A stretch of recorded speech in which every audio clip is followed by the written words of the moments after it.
Hi అండి, welcome back to our channel. మా వాడపల్లి వెంకటేశ్వర గుడిలో ఇప్పుడైతే పవిత్రోత్సవాలు అయితే జరుగుతున్నాయండి. 4, 5, 6 తారీఖుల్లో పవిత్రోత్సవాలు జరుగుతున్నాయి. ఈ పవిత్రోత్సవంలో పూజలు అయితే విశేషంగా చేస్తారండి. మీకు ఇప్పుడు ఆ వీడియో చూపిస్తాను, చూడండి. వాడపల్లి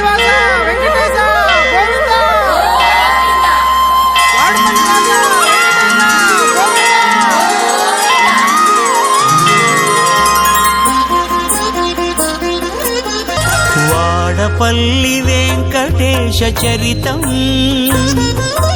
కోనసీమ గోవిందుని కథామృతం. శ్రీవాడపల్లి వెంకటేశ చరితం, ఇది కోనసీమ గోవిందుని కథామృతం. మిన్నవారికి విజయ దీపకం, మనశ్శాంతికి మార్గదర్శకం. అన్ని విధముల అభయకారకం, సిరులకు సిద్ధికి శ్రీముఖం. వాడపల్లి వెంకటేశ చరితం, కోనసీమ గోవిందుని కథామృతం. ఇది కోనసీమ గోవిందుని కథామృతం.